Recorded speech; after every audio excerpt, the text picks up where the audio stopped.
ವೀಕ್ಷಕರೇ ನಮಸ್ಕಾರ. ನೀವು ನೋಡ್ತಿದ್ದೀರಾ ಸುಫಿ ನ್ಯೂಸ್. ಬೀದರ್ ನಗರದ ಸೆಂಟ್ ಪಾಲ್ ಮೆಥಡಿಸ್ಟ್ ಮಿಷನ್ ಆಸ್ಪತ್ರೆಯಲ್ಲಿ ಗುಡ್ ಫ್ರೈಡೆ ನಿಮಿತ್ತವಾಗಿ ಫೇತ್ ಫೌಂಡೇಶನ್ ವತಿಯಿಂದ ಭಕ್ತರಿಗೆ ಸಲಾಡ್ ವಿತರಣೆ ಮಾಡಲಾಯಿತು. ಈ ಸಂದರ್ಭದಲ್ಲಿ PJ ಜೋಸೆಫ್ ಪಾಸ್ಟರ್ ಅಧ್ಯಕ್ಷರು, Faith Foundation Richard Soralikar, Goldie treasurer, ಕಾರ್ಯದರ್ಶಿಗಳಾದ ಪ್ರಮೋದ್ ಚಿದ್ರಿ, ಜಂಟಿ ಕಾರ್ಯದರ್ಶಿಗಳಾದ ಆಂಡ್ರ್ಯೂಸ್, ನಗರಸಭೆ ಸದಸ್ಯರಾದ PJ Joshua, Sudarshan Sundararaj, Yohan D'Souza, Bablu Sudarshan, Sanjay Henry, Patel Sab, Reuben, Joy Ghanti ಇತರರು ಉಪಸ್ಥಿತರಿದ್ದರು. ವಿಶೇಷ ಪ್ರಾರ್ಥನೆ ಒಂದು ಆಯೋಜನೆ ಮಾಡಿರಲಾಗುತ್ತದೆ.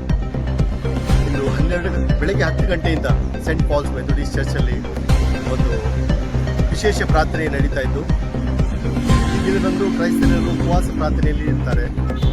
3 ಗಂಟೆವರೆಗೆ ಪ್ರಾರ್ಥನೆ ನಡೀತದೆ. ಈ 3 ಗಂಟೆ ಆದಮೇಲೆ ಉಪವಾಸ ಬಿಡ್ತಕ್ಕಂಥ ಒಂದು ಪ್ರತ್ಯಯ ಇದೆ. ಈ ಒಂದು ಪ್ರಾರ್ಥನೆ ಮುಗಿಸಿದ ನಂತರ ಜನರೆಲ್ಲ ಸೇರಿ ಅವರಿಗೆ ಒಂದು ಉಪಹಾರವನ್ನು ನಾವು ಆಯೋಜಿಸಿದ್ದೇವೆ. ಫ್ರೂಟ್ ಸಾಲೆಡ್ ಪ್ರತಿ ವರ್ಷ ನಾವು ಆಯೋಜಿಸ್ತಾ ಇದ್ದು, ಈ ವರ್ಷ ಕೂಡ ಪ್ರಾರ್ಥನೆ ಮುಗಿದ ನಂತರ ಜನರಿಲ್ಲೆಲ್ಲ ಬಂದು ಫ್ರೂಟ್ ಸಾಲೆಡ್ ತೆಗೆದುಕೊಂಡು ನಾವೆಲ್ಲರಿಗೂ ಗುಡ್ ಫ್ರೈಡೆಯ ಒಂದು ಶುಭ ಶುಕ್ರವಾರದ ಶುಭಾಶಯಗಳನ್ನು